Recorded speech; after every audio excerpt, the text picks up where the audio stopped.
Hey guys, this is Preeti. Welcome back to my channel. दोस्तों, आज हम बात करने वाले हैं 2024 रिलीज्ड एक मिस्ट्री थ्रिलर के बारे में जिसका नाम है द नेबर्स आर वॉचिंग। इस कहानी की शुरुआत होती है वेरोना शहर के एक क्राइम सीन को दिखाते हुए, जहां एक घर में एक होमिसाइड का केस हुआ था। वहाँ हम कुछ ऑफिसर्स को देखते हैं एक घर से एक लाश को बाहर निकालते हुए, जहां दूसरी तरफ और कुछ ऑफिसर्स मर्डरर को कस्टडी में ले रहे थे। अब यहाँ एक्चुअल में क्या हुआ था, किसने किसका खून किया था, इसका कोई डिटेल्स हमें तुरंत नहीं मिलता, बल्कि नेक्स्ट सीन में हम पहुंच जाते हैं कुछ महीने बाद। हमें एक सबर्बन एरिया का खूबसूरत नज़ारा दिखाया जाता है। मेन सिटी से दूर एक कंपैरेटिवली छोटे शहर में एक beautiful residential property, almost picture perfect. वहाँ एक दिन एक एमी नाम की लड़की आती है अपने लिए घर खरीदने। उसके रियल्टर उसे घर तो दिखाती है, साथ में बार बार ये भी मेंशन करती है कि ये जगह जितनी खूबसूरत है उतना ही अच्छे हैं यहाँ पर रहने वाले लोग। ऐसा फ्रेंडली नेबरहुड और पीस लविंग कम्युनिटी उसे और कहीं नहीं मिलेगा। एमी को भी पहली नज़र में ही घर पसंद आ चुका था, तो वो झट से राजी हो जाती है और अगले कुछ ही दिनों में अपने सारे सामान के साथ वहाँ शिफ्ट भी कर जाती है। नए घर में पहला दिन काफी हड़बड़ी में बीतता है उसका। बहुत थकी हुई भी थी वो, तो रात में नींद भी जल्दी आ जाती है, लेकिन ज्यादा देर के लिए नहीं। देर रात अजीब अजीब से सपने आने लगते हैं उसे, जहां वो दरवाजे के बाहर किसी इंट्रूडर को देखती है जो फोर्सफुली उसके कमरे में घुसने की कोशिश कर रहा था। इससे वो इतना डर जाती है कि नींद में ही कांपने लग जाती है और उसी से नींद टूट जाती है उसकी। एमी घबराई हुई तो थी, लेकिन उसके एक्सप्रेशन से ये क्लियरली पता चल रहा था कि ऐसा उसके साथ पहली बार नहीं हो रहा। अक्सर इन नाइटमेयर्स का सामना करना पड़ता है उसे। तो रोज की तरह आज भी खुद ही खुद को संभाल दिए एमी और फिर से सो जाती है। नेक्स्ट मॉर्निंग उसके दिन की शुरुआत होती है बहुत सारे पॉजिटिविटी के साथ। उसे अपना सामान अनपैक करना था, तो वो जल्दी से उसी काम में लग जाती है। उस दिन उसके एक नेबर भी मिलने आती है उससे, बेट्सी। साथ में कुछ वेलकमिंग गिफ्ट्स भी लाती है वो, एक एंटीक लैम्प और एक अल्कोहल का बॉटल, जिसे पीते पीते दोनों काफी सारे बातें करते हैं। सबसे पहले तो बेट्सी उसे अपने होल कम्युनिटी से इंट्रोड्यूस करवाती है। कौन किस घर में रहता है, किसका कैसा नेचर है, कौन मैरिड है, कौन सिंगल है, ईच एंड एवरी डिटेल्स। फिर वो रिसेंट कुछ गॉसिप्स भी शेयर करती है एमी से। यहाँ पर हम समझ पाते हैं ये लेडी कुछ ज़्यादा ही नोजी है और लोगों के घर के बारे में जानने में उसे कुछ ज़्यादा ही इंटरेस्ट है। लेकिन वो बुरी नहीं है, उनका दिल अच्छा है और वो अपने नेबर्स को अपना परिवार ही मानती है। आज वो एमी को भी उसी परिवार में शामिल करने आई थी। साथ में वो उसे अश्योर भी करती है कि भले ही वो यहाँ अकेले रहती है, लेकिन यहाँ वो कभी लोनली फील नहीं करेगी। उसके नेबर्स हमेशा उसका साथ देंगे। बातों बातों में एमी भी अपने लाइफ की कुछ बातें शेयर करती है उनसे, जिससे हमें पता चलता है पास्ट में उसका एक काफ़ी अब्यूसिव रिलेशनशिप था, जिससे मूव ऑन करने के लिए ही मेनली उसने यहाँ शिफ्ट किया है। शी रियली होप्स ये न्यू स्टार्ट उसके लिए फेवरेबल हो।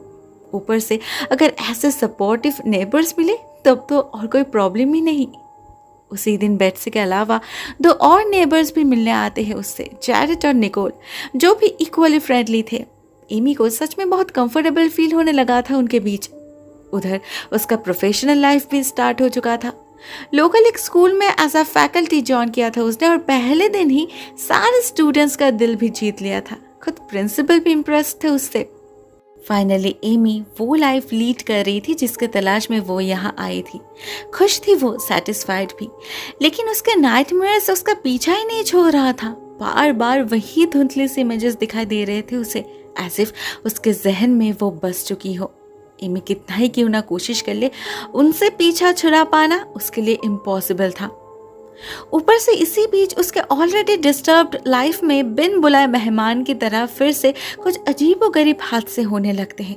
एक दिन सुबह वो जब जॉगिंग पे निकली थी तो उसे अपने पीछे एक रेड कार नजर आती है, जो अचानक ही उसे चेस करने लगती है।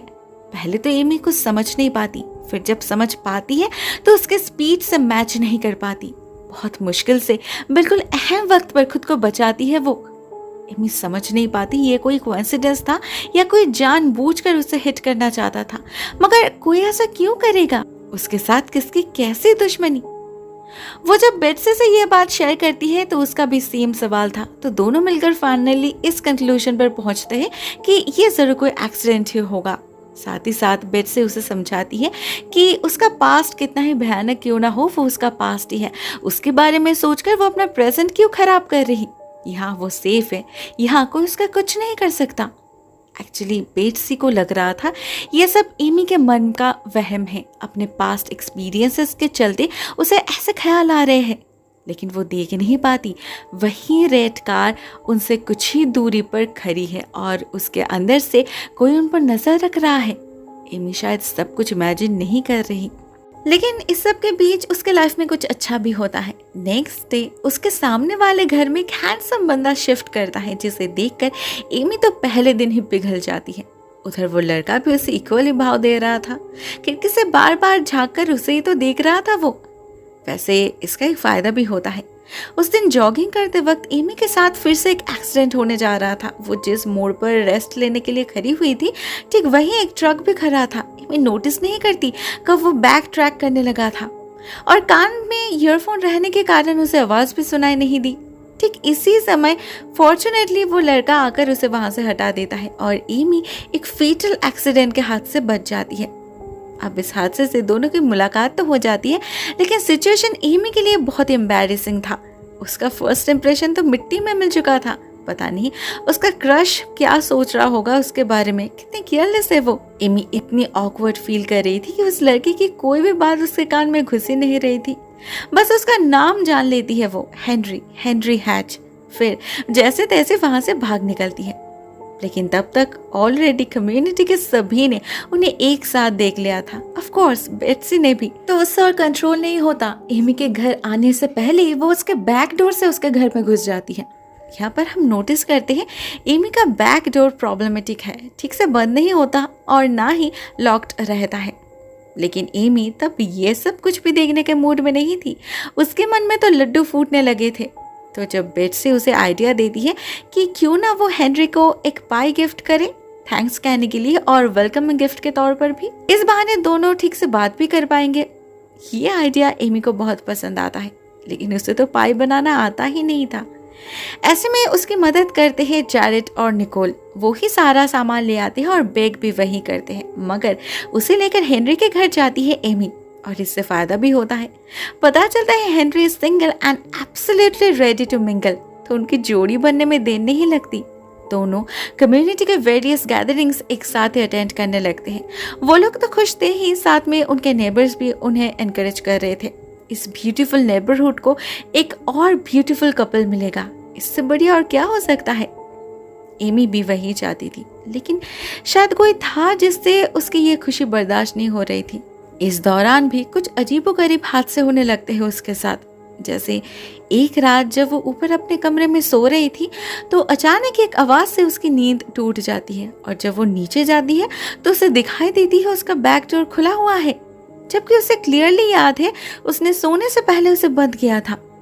बेचारी एमी इससे काफी डर जाती है और बिना कुछ सोचे समझे हेनरी को कॉल कर देती है। मुसीबत के समय उसी का नाम याद आया था उसे।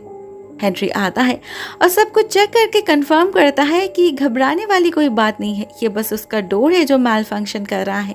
एक्चुअली इन डोर्स में बहुत ही चीप मटेरियल यूज किया जाता है जिससे इसका ग्रिप टाइट नहीं रहता और घर में किसी और दरवाजे के बंद होने से जो वैक्यूम क्रिएट होता है उससे ये दरवाजा अपने आप ही खुल जाता है। लेकिन क्या बात सच में ही इतनी सिंपल थी? शायद नहीं, जिसका सबूत हमें अगले दिन ही मिल जाता है।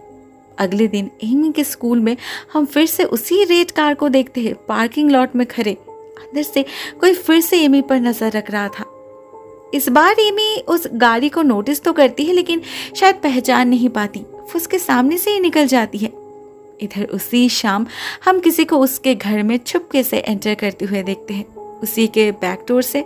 मतलब किसी को पता था वो लूज है, लेकिन वो कोई चोर नहीं था और ना ही कोई और इंटेंशन था उसका, बल्कि वो तो एमी के लिए कुछ रख के जाता है। जब एमी घर लौटती है पहली नजर उसी चीज पर पड़ती है उसकी। वो देखती है उसके किचन काउंटर टॉप पे एक न्यूज़पेपर कटिंग पड़ा है और उस पर जो लिखा है उसे पढ़ते ही उसके चेहरे का रंग उतर जाता है। ये तो उसे वेरोना वाले केस के आर्टिकल थी।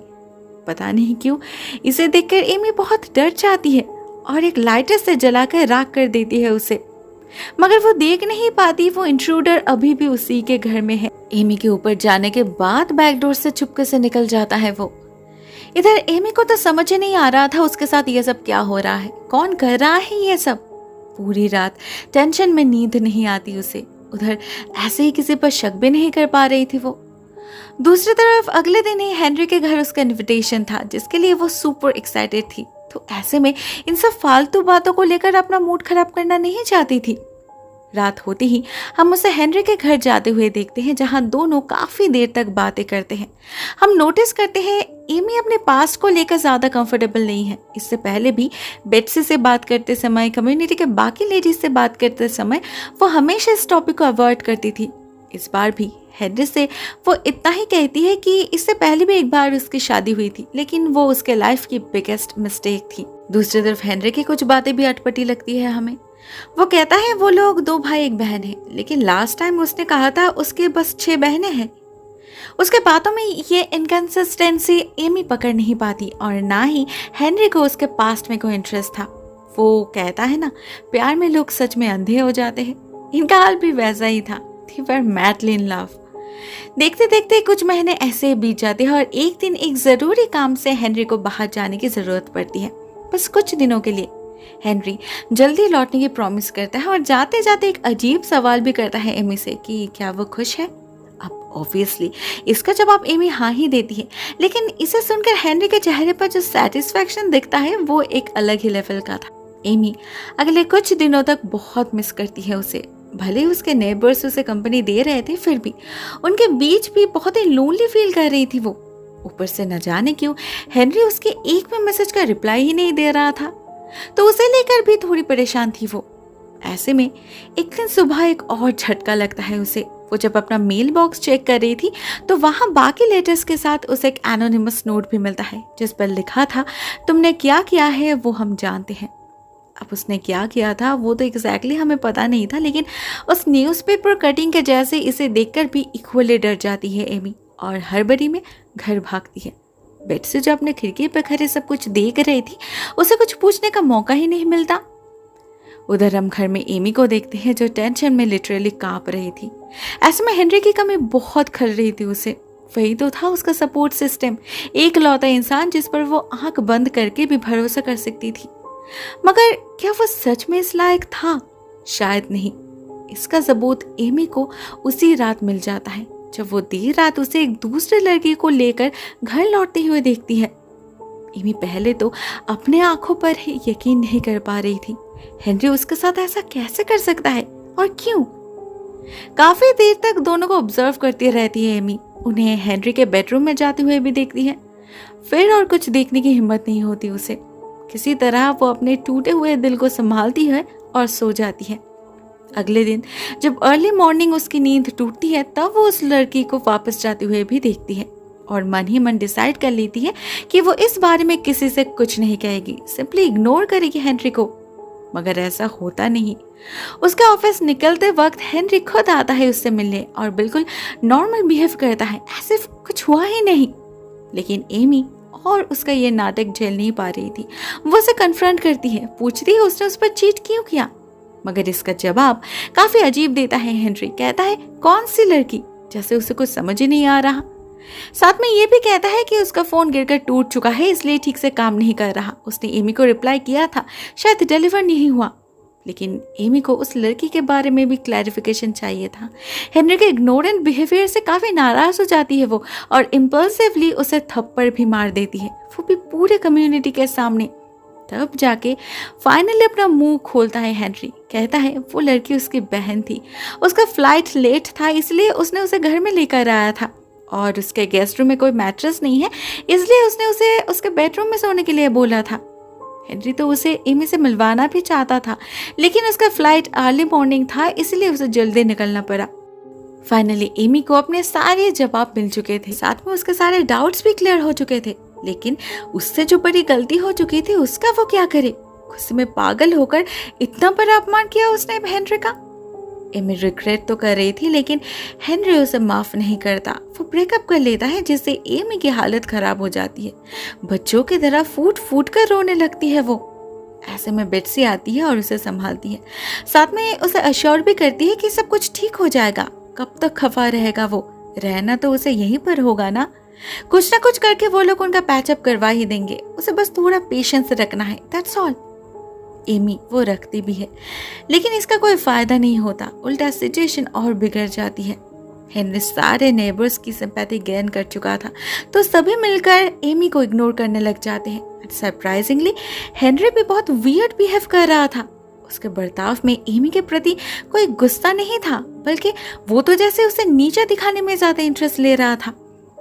इसका रीजन भी एमी को उसी रात पता चल जाता है, जब वो फिर से हेनरी को उसी लड़की के साथ उसके बेडरूम में देखती है।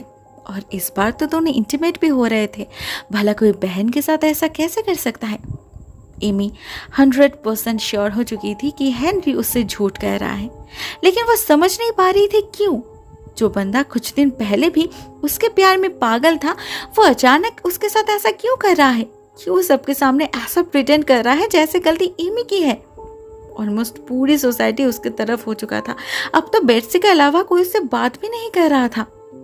एमी और ये सब सहन नहीं कर पाती, तो वो अगले दिन ही सबके सामने फिर से एक बार हेनरी को कन्फ्रंट करती है। उसे बात करनी थी, चीजों को सॉर्ट आउट करनी थी। थैंकफुली हेनरी इस बार राजी भी हो जाता है। एमी को लेकर अपने घर के अंदर चला जाता है वो। एमी को लगा था जरूर वो उससे माफी मांगेगा या किसी तरह का कोई क्लैरिफिकेशन देगा। दरवाजा बंद होते ही हेनरी का एक अलग ही रूप देखने मिलता है उसे। एमी को गर्दन से पकड़ लेता है वो और हाथों से उसका मुंह बंद करके उसे धमकाता है कि अगर अंदर से एक भी आवाज बाहर गई तो उसके लिए नतीजा अच्छा नहीं होगा। वो सबको उसके असलियत के बारे में बता देगा। उसके स्कूल में इन्फॉर्म कर देगा कि वो असल में एक मर्डरर है जिसने अपने ही हस्बैंड का खून किया था। उसके होम टाउन वेरोना में अभी भी इस बात को लेकर डिस्कस की जाती है।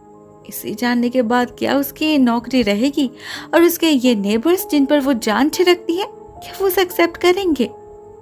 हेनरी उसे सावधान कर देता है कि वो आगे से उसे डिस्टर्ब ना करे। वैसे भी अकेले कुछ नहीं कर पाएगी वो, और कोई उसका साथ देगा भी नहीं। उस दिन उस घर से किसी तरह भाग निकलती है एमी। डर से लिटरली उसे पैनिक अटैक आ गया था। जिस अतीत से भागने के लिए उसने अपना घर छोड़ा, परिवार से कांटेक्ट तोड़ा, वही पास्ट फिर से उसे हॉन्ट कर रहा है। यहाँ पर एक फ्लैशबैक में हमें पता चलता है एमी बार बार अपने जिस अब्यूसिव रिलेशनशिप के बारे में बात करती है, वो एक्चुअल में कितना खतरनाक था। उसका पार्टनर टोनी एक काफी वायलेंट आदमी था। एमी को हमेशा शक करता था और बात बात पर उस पर हाथ भी उठाता था। एमी बिल्कुल भी खुश नहीं थी उसके साथ। उसका दम घुटने लगा था, लेकिन टोनी को छोड़ने की हिम्मत भी नहीं थी उसमें। लेकिन फाइनली जब उसने हिम्मत जुटाई, घर से भागने की कोशिश करी, टोनी ने उस पर हमला कर दिया। बंदूक से उसे जान से मारने की कोशिश करी और हाथापाई में वो गोली उसे ही लग गई। एमी कोई मर्डरर नहीं है। टोनी को मारने का इरादा उसका नहीं था, वो तो बस एक एक्सीडेंट था। ये केस जब कोर्ट में उठा तो ज्यूरी को भी वही लगा और एमी नॉट गिल्टी साबित हुई। लीगली तो उस पर कोई चार्जेस नहीं लगा, लेकिन समाज के नजरों में वो ऑलरेडी गुनहगार बन चुकी थी। लोग तरह तरह की बातें बनाने लगे थे उसके नाम, जिससे बचने के लिए ही मेनली एमी ने शहर बदलने का डिसाइड किया था। भले ही इसे उसे अपने ट्रॉमा से कभी राहत नहीं मिली, आज भी हर रात उसी दिन का सपना आता है उसे। लेकिन अभी सवाल ये था कि क्या उसके इसी अतीत के बारे में जानकर हेनरी बदल गया, या फिर वो पहले से ही ऐसा था, प्ले बॉय टाइप का, अभी बस एमी के कमजोरियों का फायदा उठा रहा है। एमी उसका इरादा समझ नहीं पा रही थी, लेकिन वो इतना श्योर हो चुकी थी कि ये इंसान जैसा दिखता है वैसा है नहीं, काफी मैनिपुलेटिव है। खुद को विक्टिमाइज करके लोगों को अपने बातों के जाल में फंसाना बहुत अच्छे से आता है उसे। तो क्या ये उसका कोई सिक गेम है? बस कुछ ही दिनों में ऑलमोस्ट पूरे कम्युनिटी को ही उसने अपने तरफ कर लिया था, इवन बेट्सी को भी। वो एमी के प्रति सिंपैथेटिक तो थी, मगर एमी उसे क्लियरली कुछ डिस्कस नहीं कर पा रही थी, जिस वजह से वो भी गलत समझने लगी थी उसे। अब तो वीकेंड पार्टीज में भी एमी को बुलाया नहीं जा रहा था। उसके घर के सामने ही सब एंजॉय कर रहे थे और बेचारी एमी अकेले बैठकर उन्हें देख रही थी। मगर इसी बीच एक रात फिर से कुछ होता है। किसी के चीखने की आवाज से नींद टूट जाती है एमी की, और जब वो खिड़की से झांक कर देखती है तो उसे एक लड़की दिखती है जो भागकर हेनरी के घर से बाहर आ रही थी, वो भी इनर वेयर में। कुछ सेकंड बाद हेनरी भी वहां आ जाता है और उसे उठाकर अंदर ले जाता है। अब एमी श्योर थी इसी के साथ हेनरी उसे चीट कर रहा था, लेकिन अभी सिचुएशन देखकर तो ऐसा लग रहा था जैसे उस लड़की की जान खतरे में है। तो एमी और देर नहीं करती, झट से 911 पे कॉल करती है और पुलिस बुलाती है। बट सरप्राइजिंगली पुलिस को हेनरी के घर से कोई नहीं मिलता, ना जिंदा ना मुर्दा। इससे उल्टा सभी फिर से एमी को ही गलत समझने लगते हैं। उन्हें लगता है वो इंटेंशनली हेनरी को हैरेस कर रही है। ऑफिसर विल्सन तो खुद उसे हेनरी से दूर रहने के लिए कहता है। एमी समझ तो नहीं पाती ऐसा पॉसिबल कैसे हुआ, वो लड़की ऐसे गायब कैसे हो पाई, लेकिन इसकी एक बहुत बड़ी कीमत उससे चुकानी पड़ती है, अपनी नौकरी खोकर। समहाउ स्कूल बोर्ड को उसके पास्ट के बारे में पता चल चुका था, उन्हें समझ आ चुका था उसने सारे ऑफिशियल कागज पर अपने फादर का टाइटल यूज किया है, हस्बैंड का नहीं। तभी तो उसके बैकग्राउंड रिकॉर्ड्स क्लियर आए थे। लेकिन अभी सब कुछ जानकर वो एक ऐसे टीचर को स्कूल में कैसे रख सकते हैं जिस पर कभी खून का आरोप लगा था। प्रिंसिपल डियास पर्सनली तो एमी से सिंपैथाइज कर पा रहे थे, लेकिन ये डिसीजन उनके हाथ में नहीं था। इधर एमी बहुत अच्छे से समझ पा रही थी यह किसका काम हो सकता है, बिना कुछ किया और कितना भुगतना पड़ेगा उसे। काफी डिप्रेस्ड रहने लगी थी वो, लेकिन उसके जीवन में तो अनहोनी का होना बंद ही नहीं हो रहा था। उसी रात फिर से एक अजीब नजारा देखती है वो। हेनरी अपने घर से एक भारी कारपेट लेकर निकल रहा है। काफी सस्पिशियस है उसका बॉडी लैंग्वेज, कुछ तो छुपा रहा था वो उस कारपेट में, शायद कोई बॉडी, नहीं तो आधी रात ऐसे छुपके से वो उस कारपेट को कहाँ ले जा रहा होगा।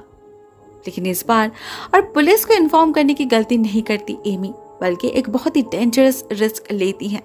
हेनरी के निकल जाती ही वो उसके घर में घुस जाती है। उसे पता था हेनरी अपनी स्पेयर की डोरमैट के नीचे रखता है, मगर वो ये नहीं जानती थी उस रात बेट्सी भी जगी हुई है और वो उसे देख रही है।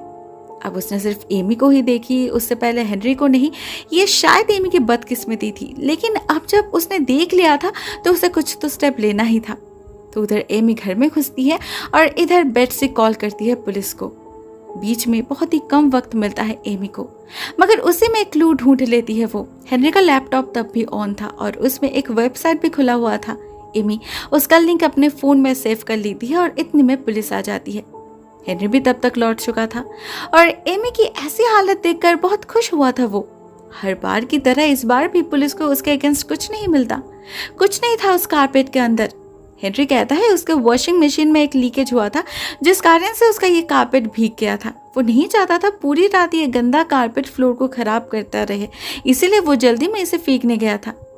सबूत सबके सामने ही था, तो यकीन ना करने की कोई वजह ही नहीं थी। एमी फिर से एक बार गुनहगार बन चुकी थी सबके नजरों में। साथ में वो ये भी समझ चुकी थी कि ये एक ट्रैप है, हेनरी ने जानबूझकर उसे फंसाया है। इस खेल में उसे जीत नहीं पाएगी वो। लकीली हेनरी ने उसके खिलाफ कोई कंप्लेन लॉन्च नहीं किया था, इसलिए उसे अगले दिन ही छोड़ दिया जाता है। मगर एमी और उस घर में रहना नहीं चाहती थी, वहां उस नेबरहुड में वो और टिक नहीं पा रही थी। तो अगले दिन ही एक मोटेल में शिफ्ट कर जाती है वो और अपने घर को बिकने के लिए दे देती है, जिससे हेनरी की खुशी तो देखने लायक थी। लेकिन वो नहीं जानता था एमी ने अभी तक पूरी तरीके से हार नहीं माना है। वो बस हेनरी को और किसी गेम में फंसना नहीं चाहती थी, इसीलिए उससे थोड़ी दूरी मेंटेन कर रही थी। मोटेल में आकर सबसे पहले वो उसी वेबसाइट को विजिट करती है जो उसने हेनरी के लैपटॉप में देखा था। ये एक एस्कॉर्ट सर्विस प्रोवाइडर का था और यहाँ वो लड़की भी एनलिस्टेड थी। एमी कॉल करके उसी दिन उस लड़की को अपने रूम में बुलाती है। सरप्राइजिंगली वो आती भी है, मतलब वो जिंदा है। एमी पहले तो काफी शॉक्ड हो जाती है, फिर जब पैसों के बदले उससे सारी इन्फॉर्मेशन निकालती है तब उसे समझ आता है असली खेल। एमी को पता चलता है हेनरी ने उसे 3 दिन के लिए हायर किया था और पहले दिन ही सारा इंस्ट्रक्शन दे दिया था कि उसे कब क्या करना होगा। पहले दिन दोनों इंटीमेट नहीं हुए थे ताकि एमी के सामने वो भाई बहन का नाटक कर सके। दूसरे दिन इंटीमेट हुए थे ताकि वो सबके सामने एमी को डर्टी माइंडेड साबित कर सके। और तीसरे दिन हेनरी के घर के सामने वो जो नाटक हुआ था वो भी प्री प्लान्ड था। उस रात हेनरी ने इस लड़की को अपने घर के बैकयार्ड से बाहर निकाला था, जहाँ पीछे के रास्ते उसके लिए एक कैब वेट कर रहा था। इसीलिए एमी ने उसे वापस जाते हुए नहीं देखा। इधर उस रात के बाद फिर कभी हेनरी ने इस लड़की को भी कांटेक्ट नहीं किया। क्यों करेगा, उसका काम तो हो चुका था ना। एमी को सबके सामने मेंटल अनस्टेबल साबित कर चुका था वो। इस सब के अलावा भी लास्ट में एक शॉकिंग बात रिवील करती है वो लड़की। कहती है उसका असली नाम हेनरी लॉम्बार्डी है, हेनरी हैच नहीं। एक एक्स-कॉन है वो, बस अभी अभी जेल से छूटा है। कई सारे फ्रॉड और असॉल्ट के केसेस है उसके अगेंस्ट। अब इसे सुनकर एक झटके में एमी को जैसे अपने सारे सवालों का जवाब मिल जाता है और हेनरी का असली खेल भी समझ जाती है वो। मन ही मन डिसाइड कर लेती है कि वो और नहीं भागेगी, अब इस खेल को खत्म करके रहेगी वो। तो वो सबसे पहले पुलिस स्टेशन जाती है और ऑफिसर विल्सन को सब कुछ खुलकर बताती है। रिक्वेस्ट करती है हेनरी लॉम्बार्डी नाम से सारे डिटेल्स सर्च करने के लिए। फिर कॉल करती है अपने रियल्टर जो को, जिससे उसे पता चलता है हेनरी ने वो घर खरीदा नहीं है, किराए पर लिया है, वो भी दुगने रेंट पर। उसे बस कुछ महीने के लिए घर चाहिए था, लेकिन पर्टिकुलरली वही घर चाहिए था। अब इसका कारण तो एमी बहुत अच्छे से समझ पा रही थी। हेनरी बस उस पर नजर रखना चाहता था, ये भी उसके प्लान का एक हिस्सा था। उस दिन एमी और मोटेल में वापस नहीं जाती, बल्कि अपने घर चली जाती है वो और खिड़की के पास बैठे इंतजार करने लगती है पुलिस के आने का। मगर इसी बीच कब उसकी आंख लग गई उसे पता ही नहीं चला। नींद टूटने के बाद वो नोटिस करती है उसका फोन गायब है। फिर उसे घर के नीचे से उसी फोन की घंटी सुनाई देती है। मैं समझ नहीं पाती वो फोन वहां पहुंचा कैसे। इसका जवाब उसे नीचे जाने पर ही मिल जाता है, जहां हेनरी उसका इंतजार कर रहा था। एमी जब सो रही थी तब वो उसके बैक डोर से घुस आया था इस घर में। लेकिन इस बार वो किसी चूहे बिल्ली के खेल में नहीं जाता, बल्कि डायरेक्टली पॉइंट पे आ जाता है। उसे अपने खबरी से ऑलरेडी पता चल चुका था कि वो लड़की एमी से मिलने गई थी। फिर ये लुका छुपी किस बात की? इतने दिनों में पहली बार अपने असली आइडेंटिटी के साथ एमी के सामने आता है हेनरी, और यहाँ पर खुलता है इस कहानी का सबसे बड़ा राज। हमें पता चलता है हेनरी असल में टोनी मतलब एमी के हस्बैंड का भाई है।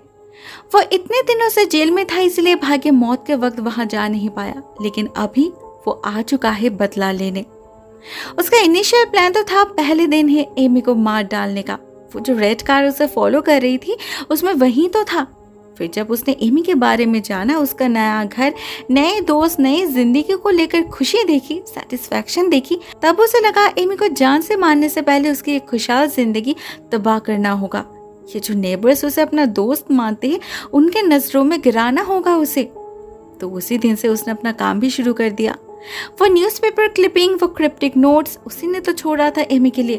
फिर उससे प्यार का नाटक करके उसका दिल तोड़ा और उसे उसकी सैनिटी छीन ली। अभी बाकी है तो बस उसे जान से मारना। उसका इंतजाम भी कर लिया था हेनरी ने। उसके फोन से अपने फोन में कई दफा कॉल कर रखा था उसने, ताकि वो बाद में ये प्रूफ कर सके कि एमी ने ही उसे कॉल करके यहाँ बुलाया था, और जब वो यहाँ आया तो उसने उसके सामने ही सुसाइड कर ली। प्लान तो बहुत अच्छा था, लेकिन उसे पता नहीं था विल्सन को उसके बारे में पता है, मतलब उस ऑफिसर को। जब एमी उसे बताती है वो काफी अग्रेसिव हो जाता है, एमी को घर से भागने नहीं देता, तो मजबूरन एमी को भी सेल्फ डिफेंस में चाकू उठाना पड़ता है।